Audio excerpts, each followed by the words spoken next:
And now it's time for the latest exciting episode of Doz's Television Workshop.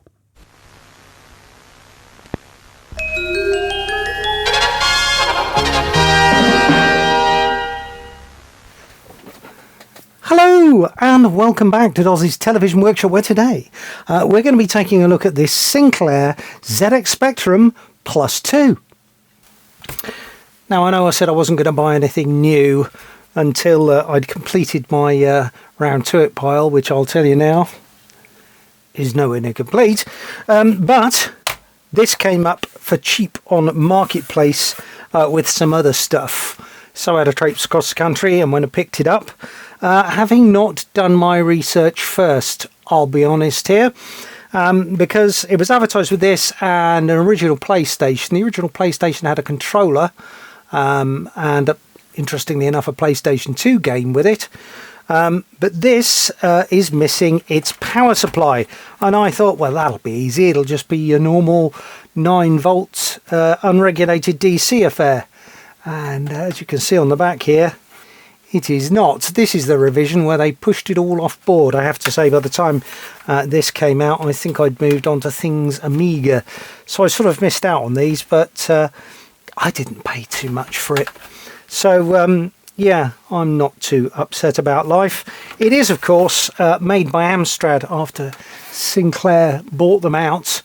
And, yeah, it's got the inbuilt data recorder there, and yeah, I don't honestly know if it works or not. Chap listed it as untested because he couldn't find a power supply, and I think he's fairly genuine. He was moving house and just couldn't put his hands on it.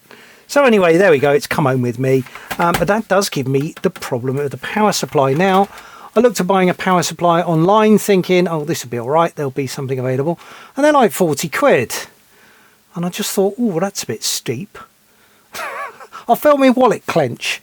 So I did some research. I thought it must be easy to buy a little switch mode power supply that gives us the prerequisite voltages. Now, the voltages are +5, +12 and -12. And I thought, oh, it's got to be easy to do.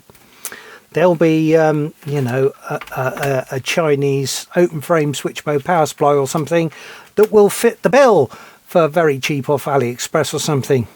There isn't. Not that I could find anyway. I did spend a while looking.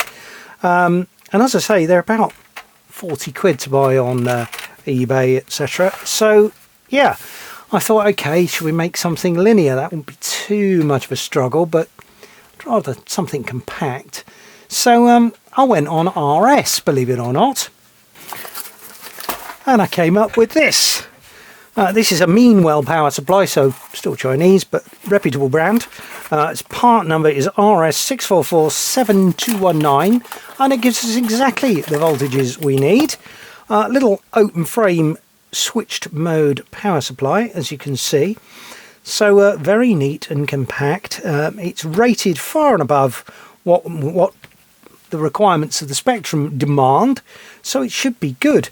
And the good news was, this is 17 quid plus VAT.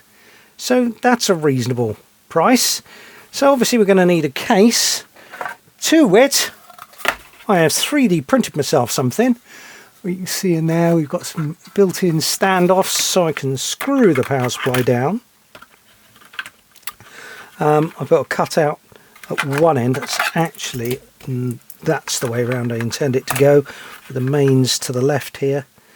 I've got a little cutout there that I can put a rocker switch in so I can switch it on and off.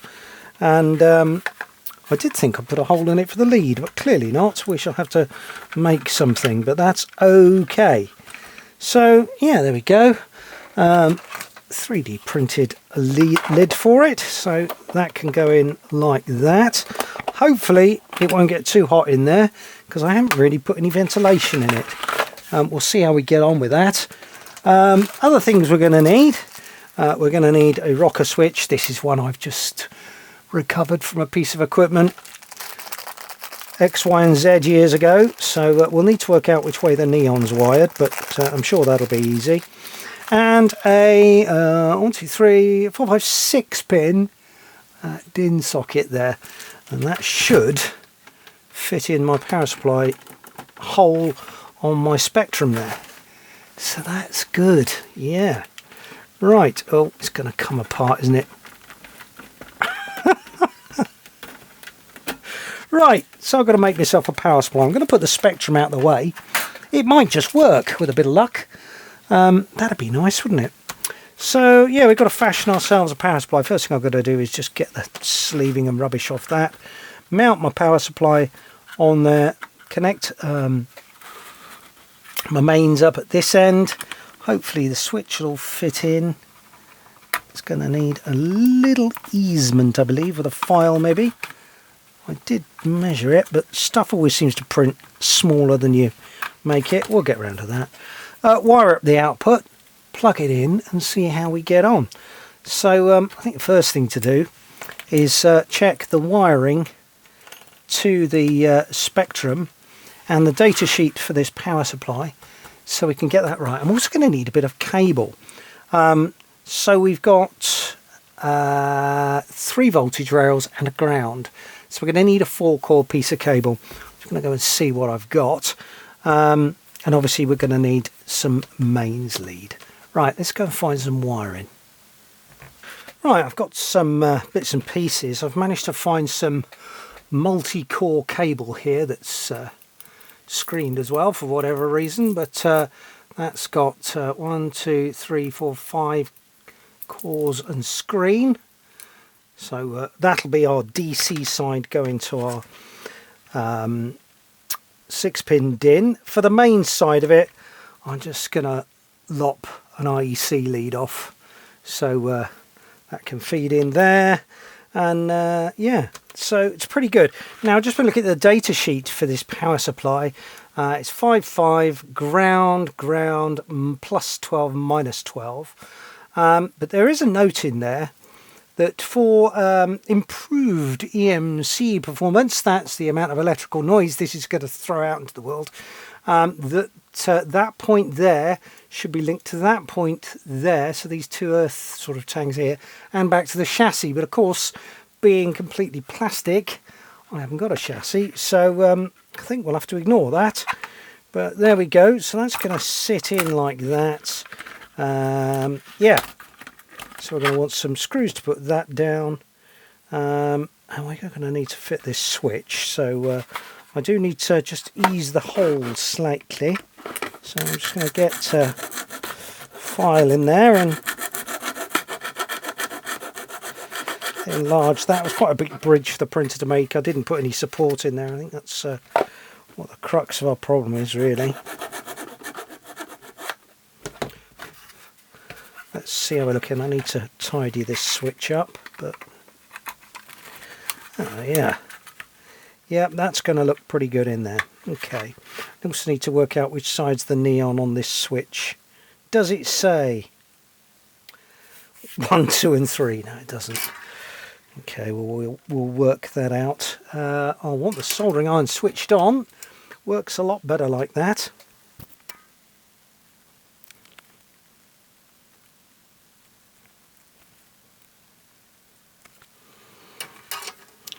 Okay, let's just work out which pins are which on this switch. Poetry?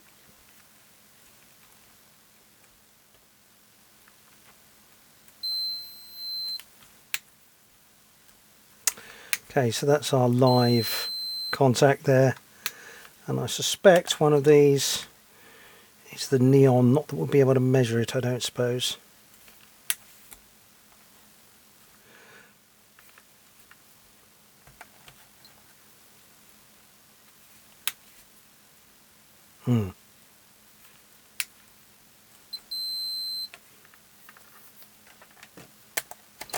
So I suspect live in, live out, and that goes back to the neutral for the neon. So right, I'm just going to fit that now. There we go. Quite smart. We'll need to get a hole in the side of the case. It's going to take our lead here.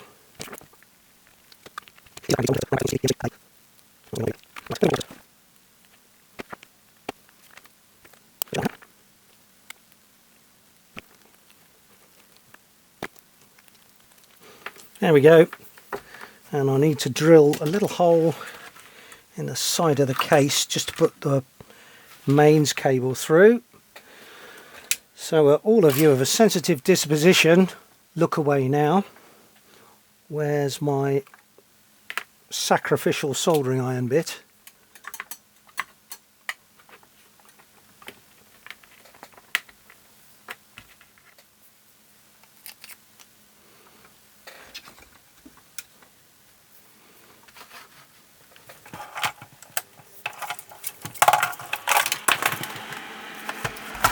Oh.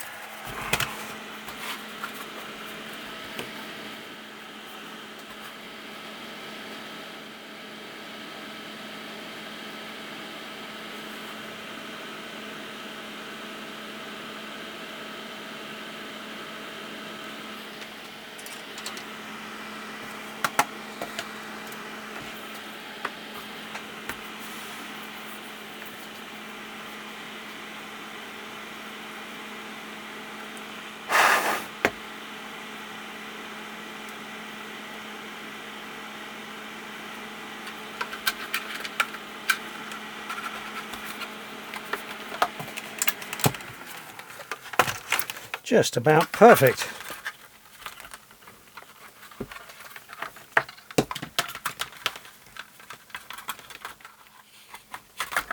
Just going to attach a zip tie on there just to act as a strain relief.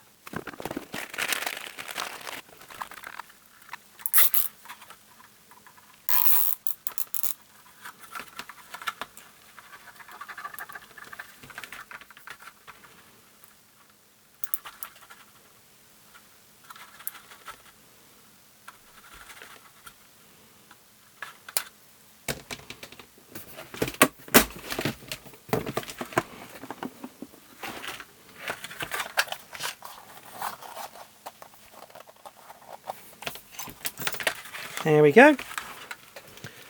Right.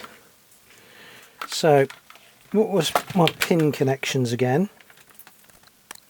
So that's on. I think it was those two. No. Yes, right. And that's off.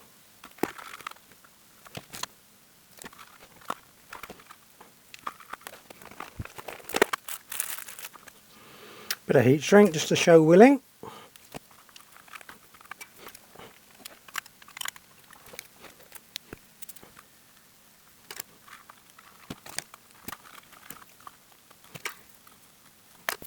That's our live going into the switch. This is the live coming out of the switch back to the power supply.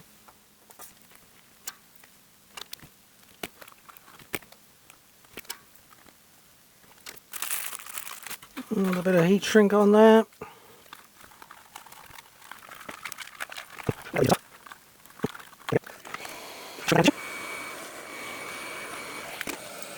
There we go. We need the neutral back in there just to complete the circuit for the neon on the switch. So, in fact, let's think about this. We need two neutrals because it's got to also loop back to the power supply. So, yeah, let's make that happen. Just going to shorten this down a bit. There's no need to fuse the input to the power supply, by the way, because the power supply has two little surface mounted fuses on it anyway. So we haven't got to worry about any of that. It's done for by the manufacturers.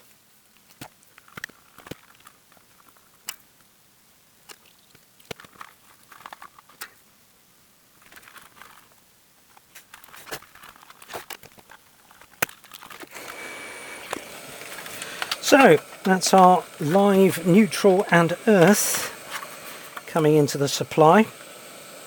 So we could use the correct sort of JST connections on there, but I haven't got them, so I'm just going to solder straight onto the pins. Probably frowned upon. I'm just looking here, both sides of these pins are fused, in fact, both the live and the neutral, so I don't think it matters which way round we go. Pin 3 apparently is live, which is at this end. So that one there is pin 3 live. So I shall bow to the data in the data sheet. I think I'm going to want these a lot shorter, aren't I?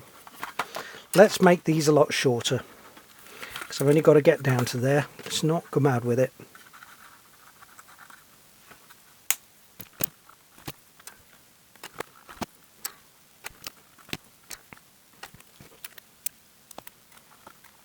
Right, I'm just going to tack that earth. I'm just going to tack it on where these capacitors are mounted, because if I do it there, it'll stick up behind the standoff and it won't sit right. So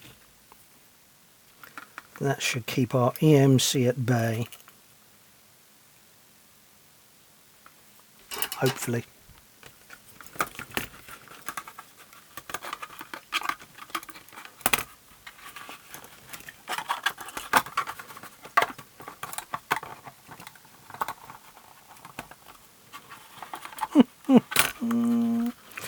Oh, it's going to be a fight. Okay. Am I going to burn my fingers?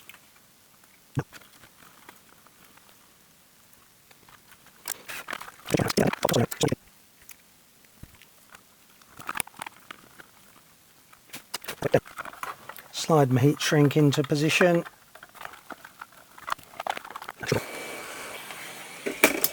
Excellent. Right, I'm not going to screw the power supply in. I just want to confirm these output voltages on this end connector before I go any further. So, right, just going to run it up on the isolated supply to start with, just in case I've made a mistake. Heaven forbid.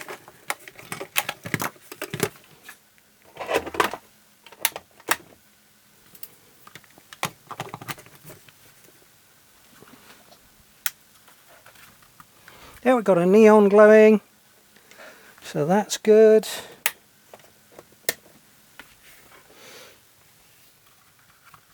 And it goes on and off with the mains as well. You can see that on the camera. On, off. Nice. So according to the data sheet, it should be 5, ground, ground, plus 12 and minus 12. So let's just confirm that. So meter to volts, so we should have plus 5 on here. Yep. Plus 12 on there. That looks horribly like 6 volts to me. Minus 17. Have I bought the wrong thing? Or is it one of those power supplies that only behaves once we start loading down the 5 volt rail? One way to find out. Let's put a resistor in across the 5 volt rail. Just load it down, draw, I don't know, half an amp or something, and see if that moves about a bit. This happens. Right, I've got a 6.8 ohm dropper section here. So I should just connect that up and see how we get on.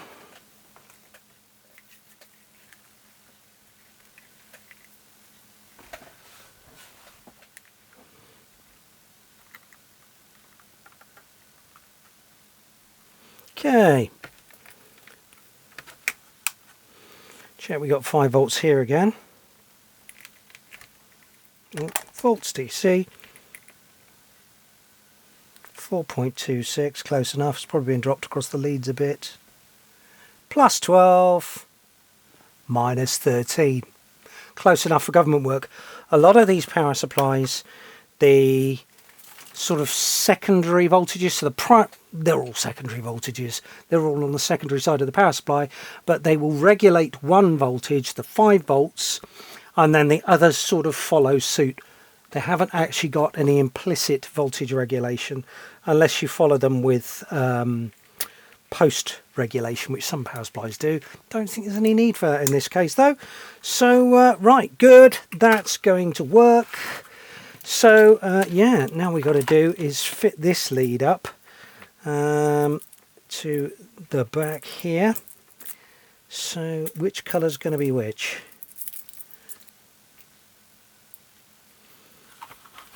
We're not talking about trouser flapping amounts of current here, so I think these conductors will be ample. Alright, red's going to be 5, black's going to be ground, and we will have blue for plus 12, green for minus 12. How does that sound? I may just couple the screen in with the ground as well. How's that?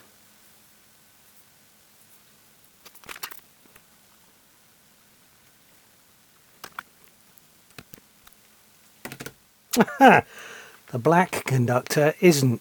It's sort of catenary. Well, that pulled the wool over my eyes for a minute, didn't it? Therefore, I shall make white ground, just for that convention.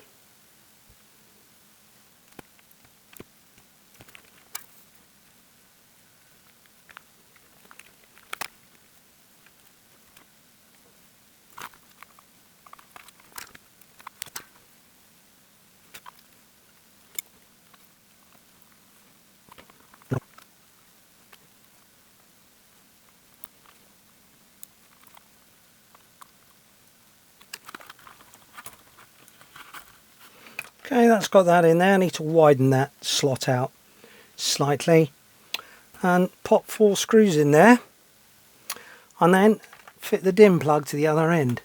But just for now, I'm going for a cup of tea.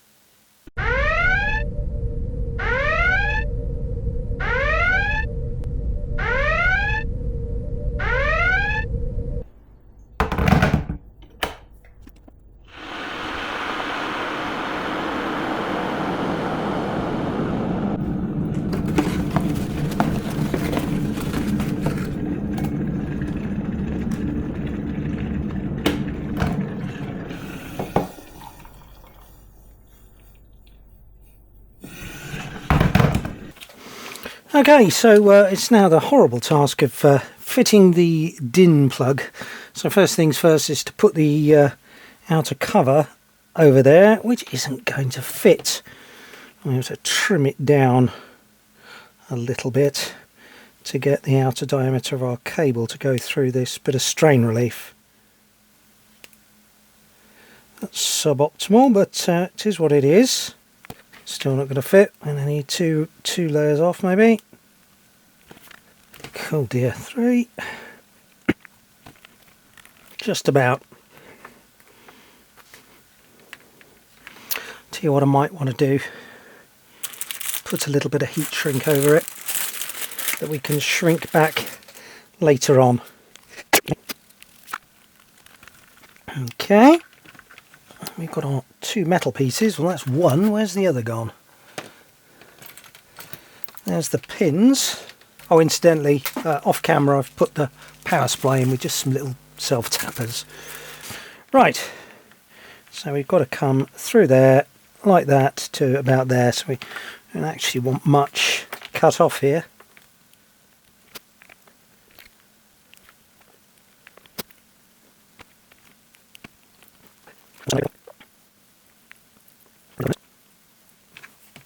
Trim that to the same length as the other conductors, because that's going to be our ground. White and black. Black, as we know, is nothing, and the white is actually an extra ground that I have decided not to use. Okay, and here is our plug. So we're going to stick that in the universal vise, and simply, he says, wire it up. Now the trick is with these connectors is to work very quickly to avoid melting the insulation. So I'm going to swap tips to a fine tip. Just going to quickly tin these up.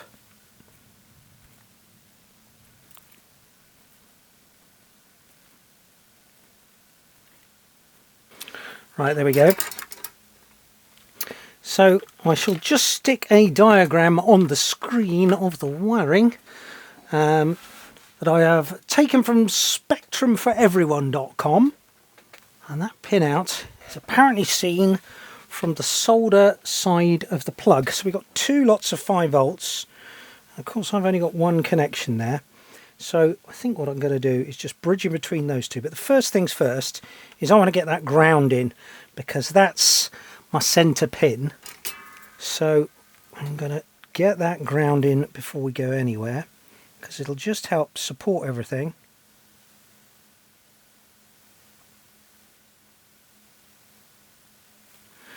I'm just going to put a bit of heat shrink on there, just on the off chance anything wants to short out.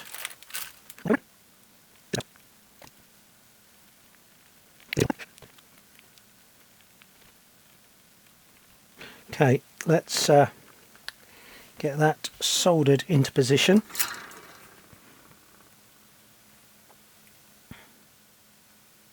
Again, working quite quickly. There we go. Right, so my 5 volts is on these 2 pins here. So I think what I'm going to do is I'm just going to get a bit of tin copper wire, loop around those 2 and then connect my red lead to it. Somebody did comment on the irony of me having to tin my tinned copper wire the other day, but it is probably from the 1960s, so it's done me well.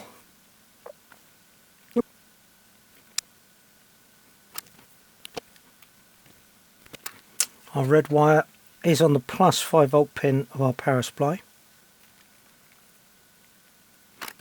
Just going to cut off that tiny bit of excess there. I don't want it shorting against the shield and spoiling our day. Right, so that's 5 volts plus 12. We've also got 2 pins connected. That's these 2 here. So once again, same MO. I should put a bit of tin copper wire in there.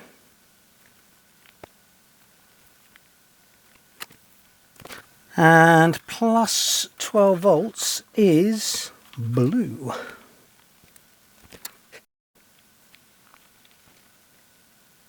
And last but by no means least, minus 12 volts.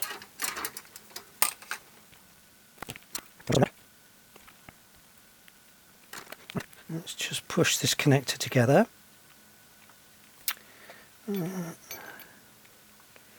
Gap towards the bottom. I'm going to open out the cable crimping thing a bit, because our cable is quite fat. I'm just going to put that down and get a big pair of pliers for a second.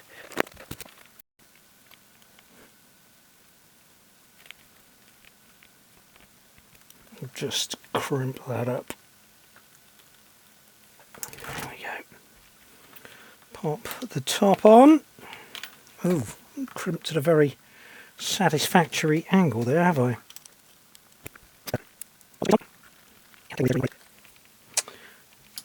Right, before I was so rudely interrupted. Yeah, there we go. So that's intact now. I'm just going to put this bit of heat shrink over there a bit, just to offer it some protection.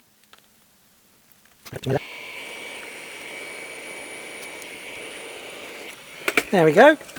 Right, stick the lid on there, at least temporarily for now, just in case I have to alter any of the wiring, because I am going to test it out before giving it the beams. So yeah,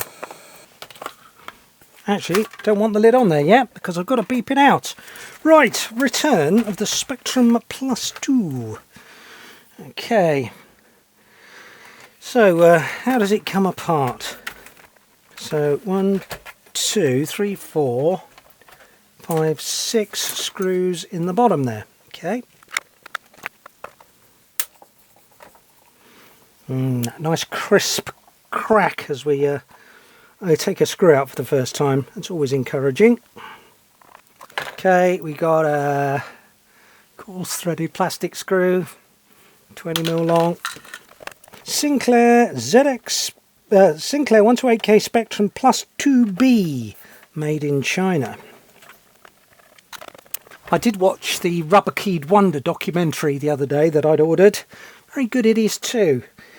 And it did say that Sir Clive was very, very keen on keeping the manufacturing chain in the UK when he first built the Spectrum.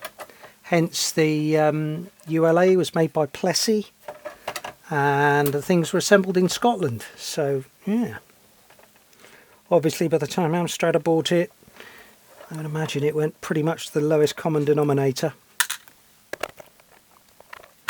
Okay, ooh, okay, right.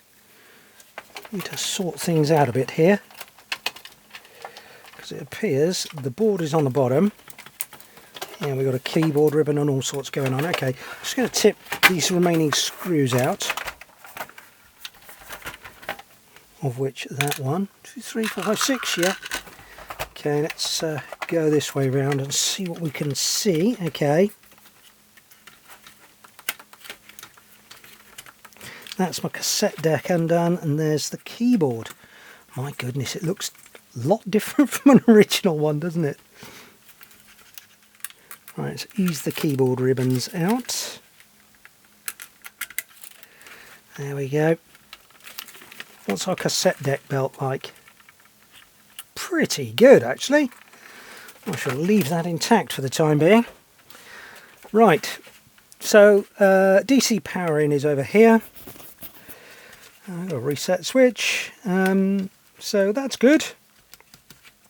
Cassette port is marked up with plus 5 volts, so maybe that's the first thing to check.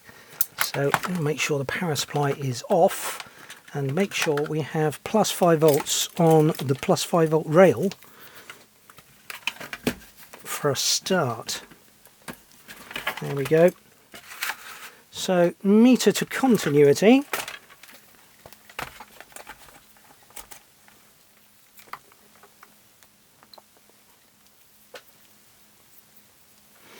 AMS X4. Is that the RAM? Amstrad ROMs, look. Microchip. Microchip again. That's the AY sound chip. Zilog Z80. That's got to be the RAM, isn't it? Or maybe that is. I think that'll be a ULA or something. Anyway, that's not why we're here. Let's have a continuity check. Yes, good. Sanity complete. Ah, in fact, it's written on the board here. So that pin there is ground. Good start. That pin there should be plus 12. Yep. Don't know what that one is. We've got 5 volts down here. Brilliant. So if we've got that, minus 12 must be in the right place. I wonder if it's that one there. Nope. That one there. Nope. I wonder where the minus 12 goes.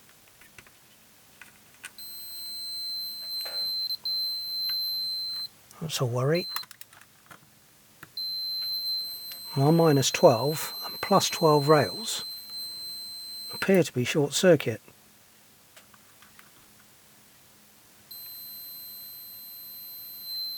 That's not good. We need to look at that. Let's see whether it's in the plug. That'll be inconvenient. Now I've done it all up. Could well be. Oh dear.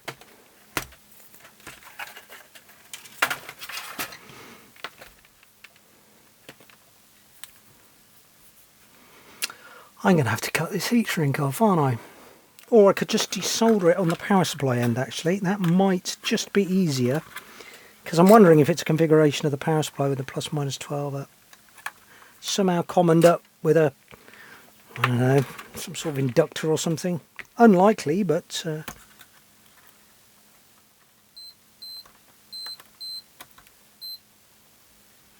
no, they're not. Okay. So we have a short circuit somewhere in the plug. Oh, wretched. Yes, some idiot soldered the pin on wrong. Is it a Tuesday? I think it might be Tuesday. Never did get the hang of Tuesdays. Yeah, I've soldered it straight onto that wire link. What a Burke.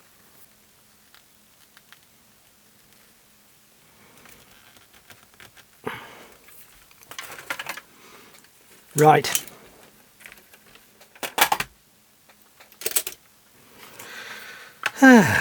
Love doing a job twice, me.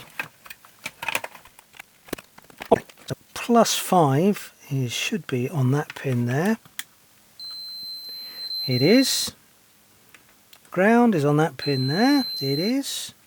+12 is on that pin there.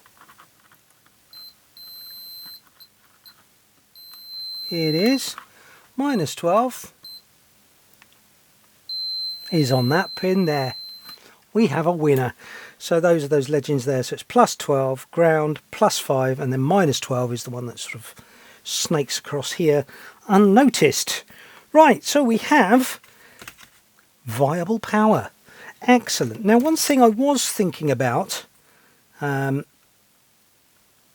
whilst I was having a cup of tea was if this had a power switch, did it just switch the 5-volt rail?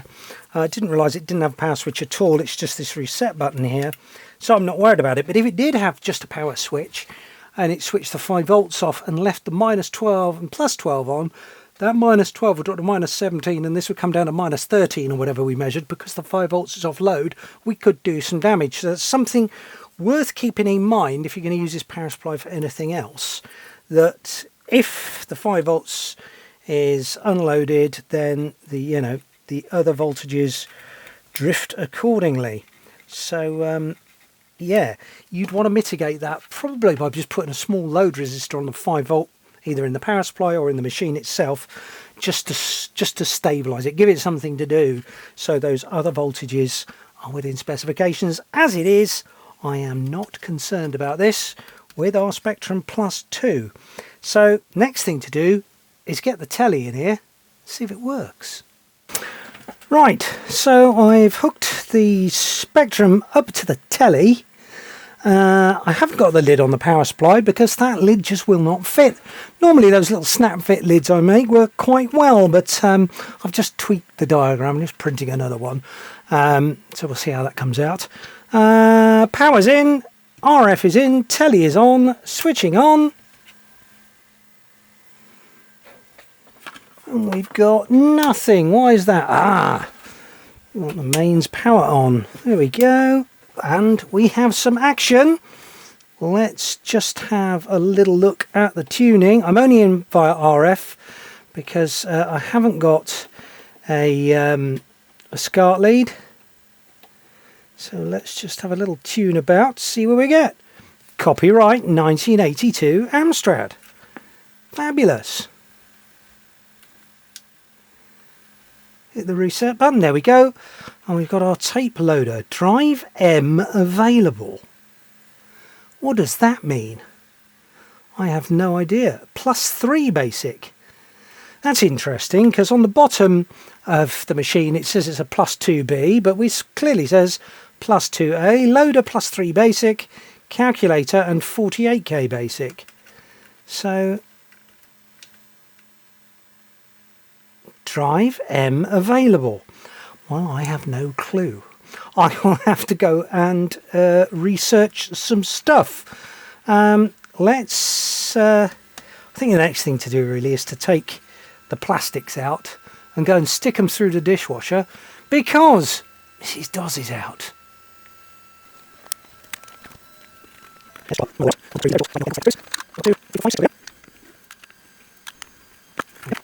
Switch the telly off. I shall leave that up there so we can get that in the dishwasher. Not that it's particularly horrible, but better if it gets clean. I'm just going to pop it down there for the second. Let's bring in the top. Oh, and then it'll be time to have a clear up of the workshop once this project is finished.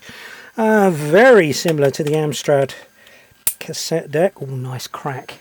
Oh, means it ain't been got at before. It's got the same cassette mech. I remember those springs from the Amstrad 464 we did some months ago. So that's 4 screws for the cassette deck, 5 screws for the cassette deck by the look of it. One down in through that hole there. Screws that hold the cassette deck in, by the way. About 20mm long, but silver. There is a sort of... that's the cassette door spring. That can probably stay. Yep, 20mm. Again, coarse plastic thread as usual. Not keen on coming out. What am I missing? Do we have to be in an ejected state? Appears to be caught up. That screw there is holding us up. Yeah, that wants to be ejected when we lift it out. What have we got there? That'll be the LED, I presume.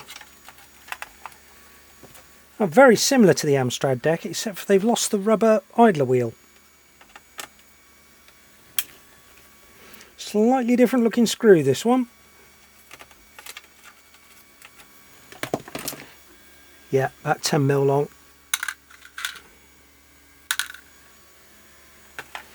Right, that's the cassette out of the way. Keyboard next. Looks to be 3 screws. Same as that last one in the cassette, about 10mm. 4 screws, okay.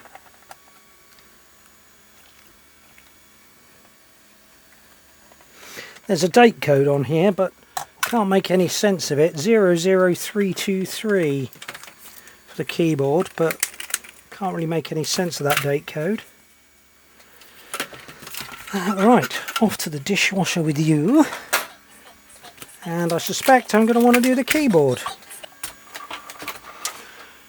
Right, I think we'll want to be doing the keycaps while I'm here. So it's quite tight, this keyboard. I wonder if my keycap puller is going to do the job. But first things first, let me take a photograph.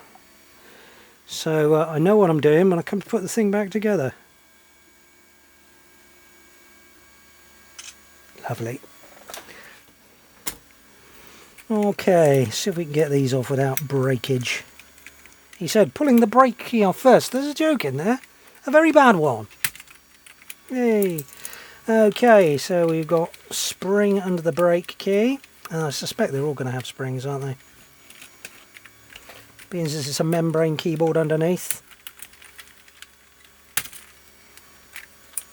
Yeah, that key has come away with its spring, which has now entangled it into the keycap puller. Oh, they've got multiple springs in. Look, there's another spring in the middle. It's probably to give it some feel. You can see that just in the brake key there. Got another little spring underneath. Ah, no, that's the bit that pushes the membrane. How neat.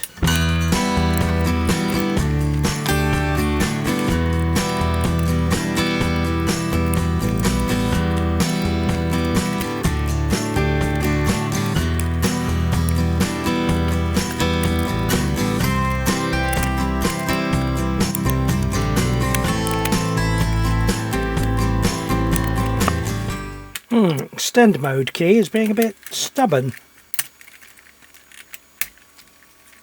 I think with that.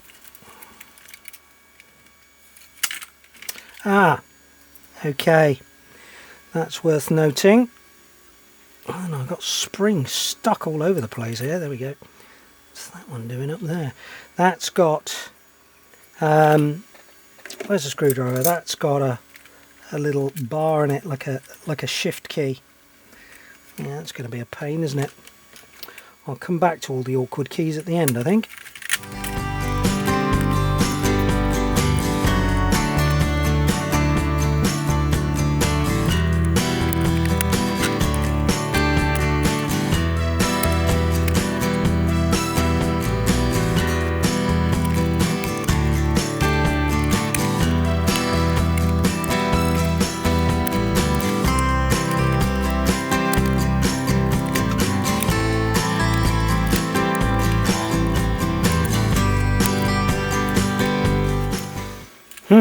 Okay.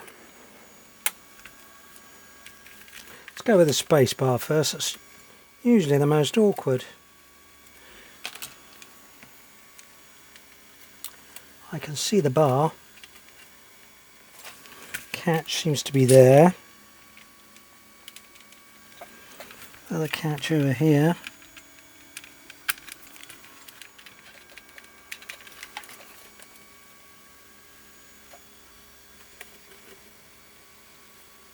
Should just pull forward.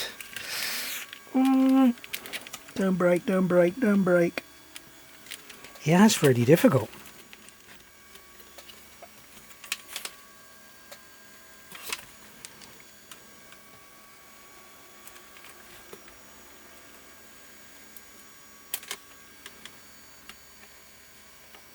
If I can hook the bar out.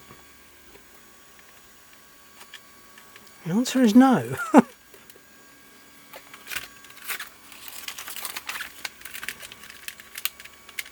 There we go. That might be a bit interesting to get back in again, but we're sort of committed now. Cap shift, I might be able to get away with a key puller. There, yeah.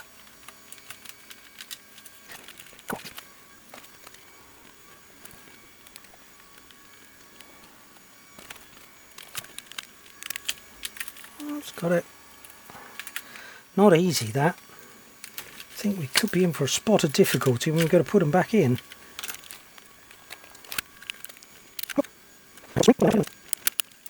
This one's even more complicated. It goes at an angle. The bar goes across there. Right, there we go. Let's get the keycaps in the dishwasher with the plastics.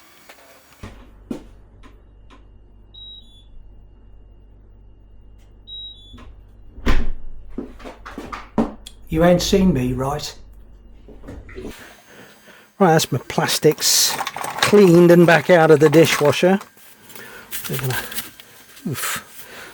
dust the keyboard off a bit.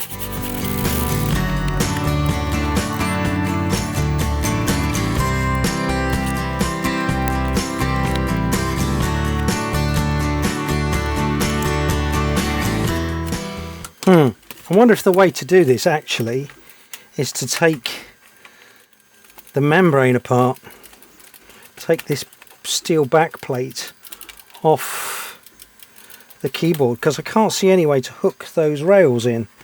Let's just investigate that briefly.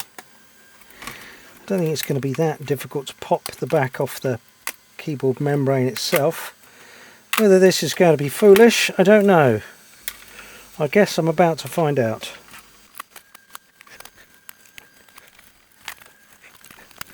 Oh, it's this last bit here that's a struggle to come apart. That's got it.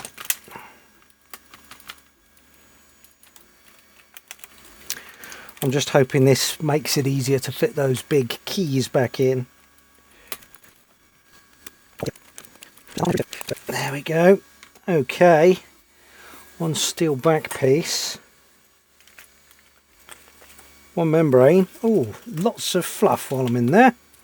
We can get rid of that. And these are our little bars here to locate our keys. So yeah, I think it's going to be much easier to fit those back in after the fact. So let's align my space key up.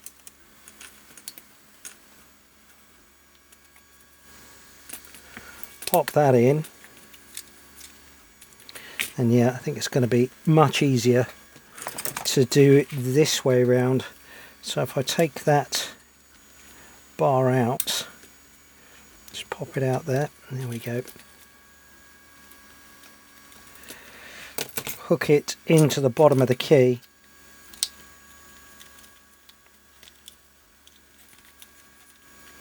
Right. Hook it into the bottom of the key that way around.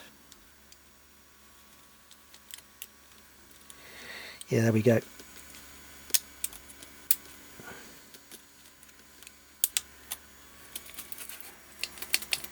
Definitely the way to do it.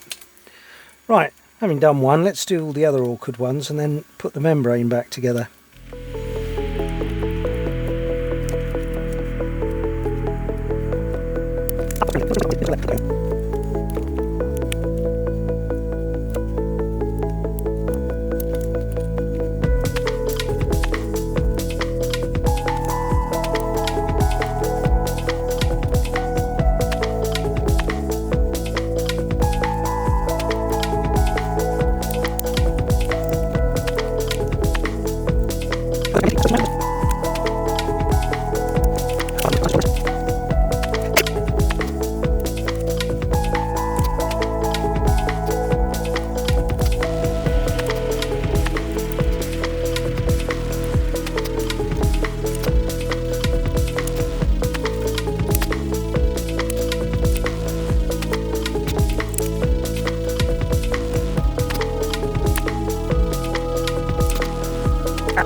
think that's ready for reassembly. I did notice, by the way, it's not exactly flat.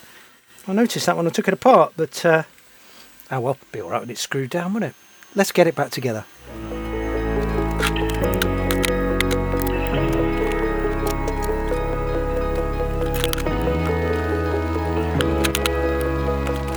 Okay, starting to look quite reasonable now. Cassette mechanism. Now, unlike when I did the Amstrad, I didn't take these keys off, did I? So I'm just going to give those a little bit of a clean up as best I can. Going to choose to use a little bit of Ambersil. Just protect the mechanism from the foam.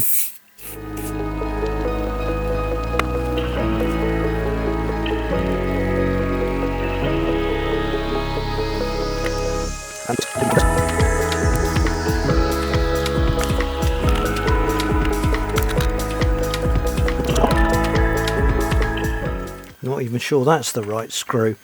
The problem is here is I've come back to this several weeks later because I've been away.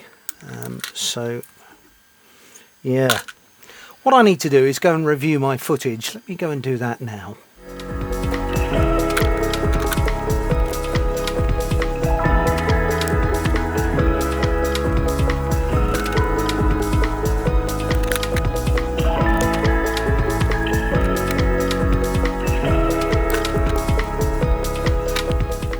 Right, that's that. I've just realised, in fact, I've put the wrong screws in the keyboard. I put some really short ones in here, and I think they should be those slightly longer, thinner screws there. This is the danger, of course, of... yeah, that's the screw that goes in there. It's the danger, of course, of leaving a project and not carrying on whilst it's fresh in your mind.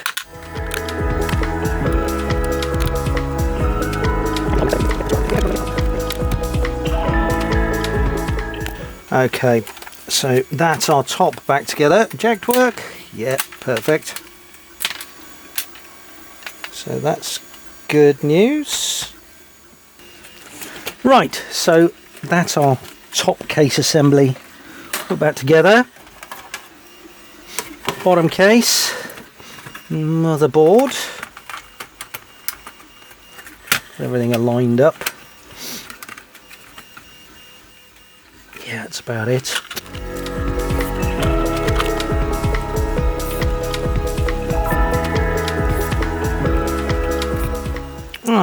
So those are our case screws. So what's that one? Oh no, looks like a keyboard screw, doesn't it? It's certainly enough to hold it all back together. Okay, so let's just make myself some space and slot these keyboard ribbons back in.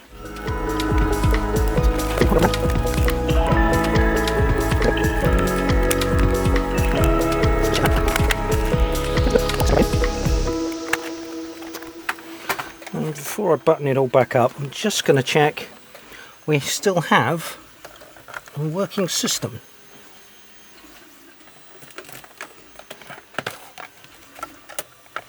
One thing I haven't checked previously, of course, is if the keyboard is actually any good. So, telly's on. I'll dim the lights slightly. Make sure you good people are in shot. There we go. Bit of mains going on. And there we go. So, oh, we've got sound through the telly. Didn't realise that. Right, let me go and find a Spectrum cassette and see if we can get it to load something from the cassette. Right, well, I don't have any Spectrum cassettes, so thought I'd go into +3 basic and type something in just to save to a cassette, see if that bit works. 10, we have got no keywords, so print. I have to say the keyboard's very nice to use. nice. We get a confirmation beep when we hit return there.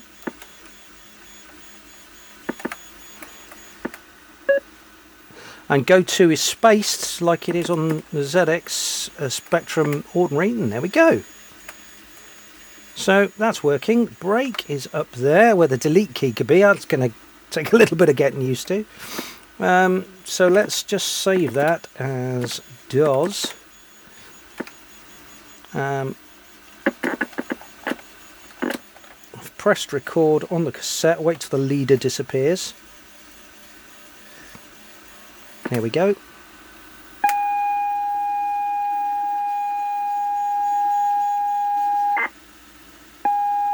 Same sounding loading routine, I suppose it would be. Alright, there we go.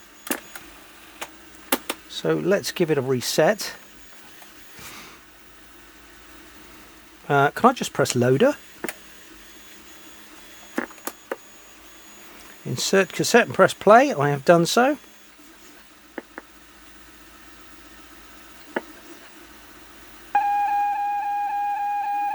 That doesn't sound so good, does it? Well, we found it.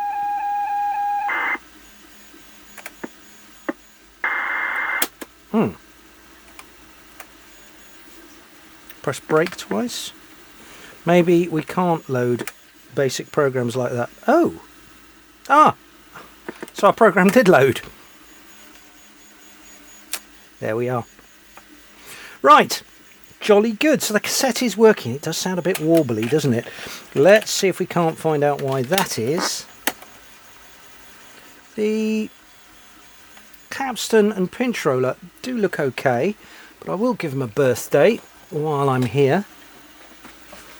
Little bit of isopropyl alcohol.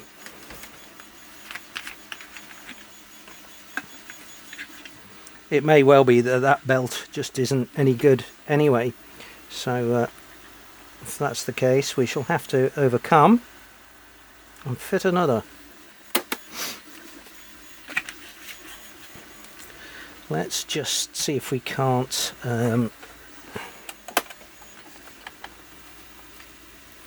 lift that up and see whilst it's on whether that belt is doing funny things or not. Right, if I just press play, I should be able to see it going around under here. Unfortunately, you're not. Yeah, that belt's got a kink in it. We should have known that, really, shouldn't we? Right, let's disconnect and change the cassette belt. Should have done it at the start. At least it's the world's simplest belt to want to change, isn't it? Oh yeah, you can see the kink in the one end, and as that goes past it, that's what's making me do that stunning impersonation there. Right. Out with the workshop pot of belts. We'll find something suitable. Ooh, those are massive. What have we got that's somewhere near?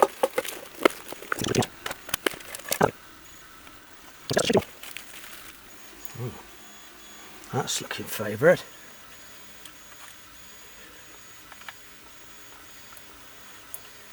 Ah, yeah. Oh, missed the pulley, haven't I? Or does it go underneath? Oh, it does go underneath. Ah, that's much better. Right, let's try that again.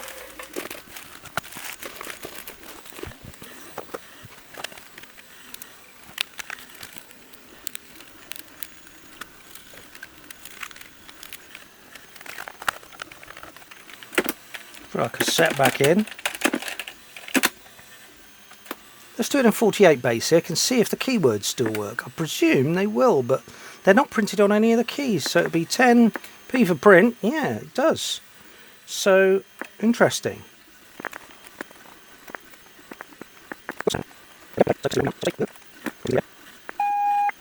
Okay.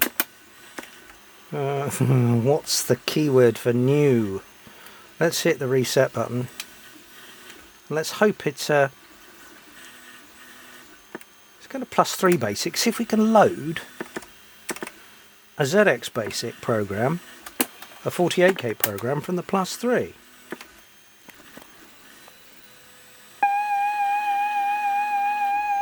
Still doesn't sound great. It's better, but not great.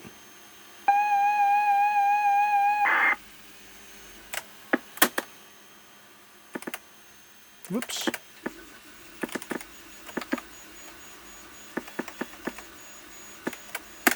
But still loads a 48k basic program in, was it +2, +3 basic, whatever? So yeah, +3 basic.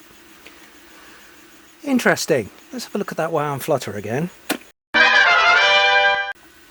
Well, I've saved you the footage of that. That belt wasn't up to the job. I found another one and now it's absolutely fine. So yeah, there we go. Loading and saving nicely. So yeah, the other thing I want to do is make myself an RGB SCART lead, because we have got an RGB Peritel socket on the rear here, so we may as well do that. The cassette socket on the end for connecting to my Maxduino is a little bit different. It's a stereo jack, and I don't know, it's tip ring sleeve obviously, but one is mic and one is ear, so we need to make a lead for the Maxduino for that. And also, and I don't know why in God's name Amstrad decided to do this, the joystick ports on the end here are non-standard. They're not Atari 8-pin wired. So my plan is to make an adapter to go between those and an Atari joystick, so we can use an ordinary joystick with it. Why would you do that? You know, there's an established standard, and you go against the grain. That just seems absolutely bizarre to me.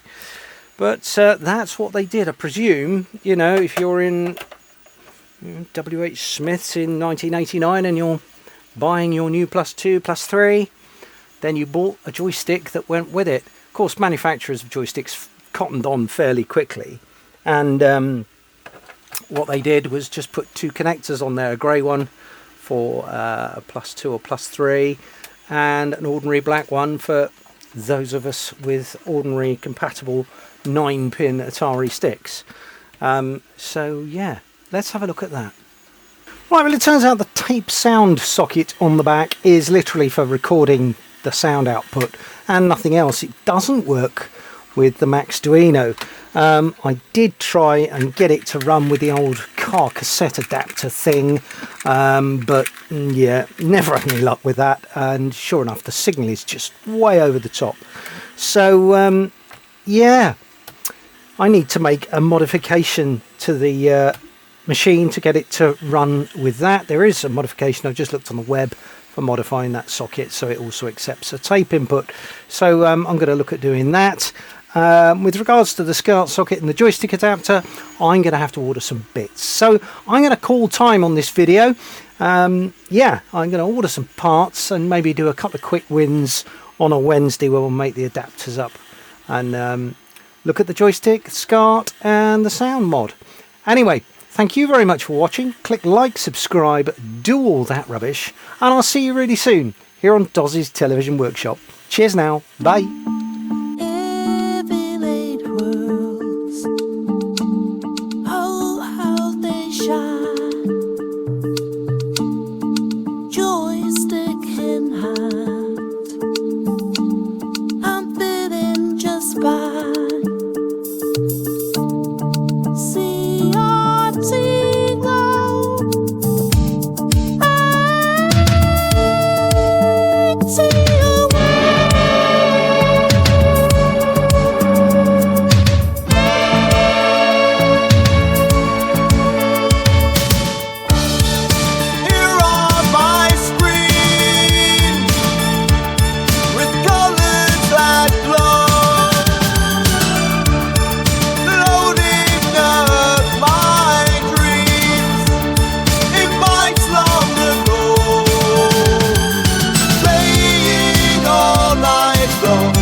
Pixel dream.